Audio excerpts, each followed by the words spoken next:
ತಗೊಂಡಿದ್ದಾರೆ ಸರ್ ಯಾರು? ಬಹಳ ಗಂಭೀರವಾಗಿ ಅದನ್ನ ತಗೊಂಡಿದ್ದೇವೆ. ಯಾಕಂದ್ರೆ ಇಡೀ ಬೆಂಗಳೂರನ್ನೇ ತಲ್ಲಣಿಸ್ತಕ್ಕಂತ ಒಂದು ಮರ್ಡರ್ ಆಗಿದೆ ಅಂತ ಅನ್ನುವಾಗ ಸ್ವಾಭಾವಿಕವಾಗಿ ನಾವು ಪೊಲೀಸ್ ಇಲಾಖೆಯಲ್ಲಿ ಅದನ್ನ ತುಂಬಾ ಸೀರಿಯಸ್ ಆಗಿ ತಗೊಂಡಿದ್ದಾರೆ. ಈಗಾಗಲೇ ಒಬ್ಬ ವ್ಯಕ್ತಿಯನ್ನ ಒಡಿಶಾದಲ್ಲಿ ಇದ್ದಾನೆ ಅಂತ ಹೇಳಿ ಗುರುತು ಹಚ್ಚಿ ಅದನ್ನ ಹಣೆ ಮಾಡಿದ್ದಾನೆ ಅಂತ ಒಂದಿಷ್ಟು ಮಾಹಿತಿಗಳನ್ನ ಕಲೆ ಹಾಕಿದ ಮೇಲೆ ಪೊಲೀಸ್ನವರು ಈಗ 3-4 ಟೀಮ್ ಮಾಡಿ ಅಲ್ಲಿಗೆ ಕಳಿಸಿದ್ದಾರೆ.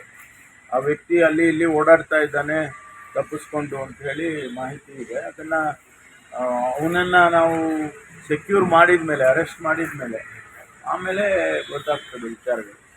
ಒಂದಿಬ್ಬರನ್ನ ಕಸ್ಟಡಿ ತಗೊಂಡಿದ್ದಾರೆ. 2-3 ಜನ ತಗೊಂಡಿದ್ರು. ಅದರಲ್ಲಿ ಇವ್ರದ್ದು ಹೆಚ್ಚು ಎವಿಡೆನ್ಸಸ್ಗಳು ಅಥವಾ ಮಾಹಿತಿಗಳ ಆಧಾರದ ಮೇಲೆ ಇವರು ಆ ವ್ಯಕ್ತಿನೇ ಇನ್ವಾಲ್ವ್ ಆಗಿದ್ದಾನೆ ಅನ್ನೋ ಸಂದೇಹ ಬಂದಿದೆ. ಅದರಿಂದ ಅವನನ್ನ ಸೆಕ್ಯೂರ್ ಮಾಡೋದಕ್ಕೆ ಪ್ರಯತ್ನ ಮಾಡ್ತಾ ಇದ್ದಾರೆ. ಸಿಎಂ ನಿನ್ನೆ ತೀರ್ಪು ಬಂದ್ಮೇಲೆ 2 ಸರಿ ನಾನು ರಾಜೀನಾಮೆ ಕೊಡೋದಿಲ್ಲ ಅಂತ ಹೇಳಿ ಹೇಳಿದ್ದಾರೆ. ಅದೇ ಇನ್ನು ಪಕ್ಷದ ಒಳಗೆ ಏನಾದರೂ ಒತ್ತಡಗಳಿದಾವೆ ಸರ್? ಒಳಗೇನು ಒತ್ತಡ ಅಲ್ಲ, ಭಾರತೀಯ ಜನತಾ ಪಾರ್ಟಿಯವರು ರಾಜೀನಾಮೆ ಕೊಡಬೇಕು ಅಂತ ಅವರೆಲ್ಲ ಹೇಳ್ತಾ ಇದ್ದಿದ್ದಕ್ಕೆ ಅದಕ್ಕೆ ಉತ್ತರ ಕೊಟ್ಟಿದ್ದಾರೆ.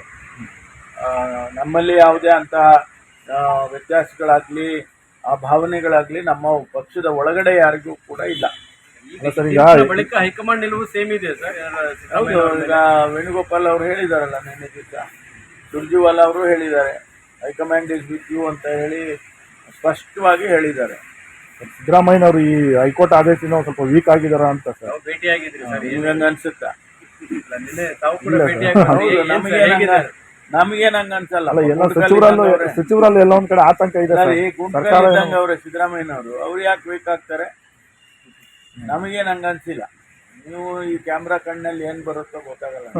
ಅಲ್ಲ ಸರ್, ಈಗ 17 ಏನಲ್ಲಿ FIR ಏನಾದ್ರು ದಾಖಲಾದ್ರೆ ಸಿಎಂ ವಿರುದ್ಧ ಆ ಒಂದು ಸ್ಥಾನದಲ್ಲಿ ಗೀದ್ರೆ ಅವೆಲ್ಲ ಆಮೇಲೆ ನೋಡೋಣ.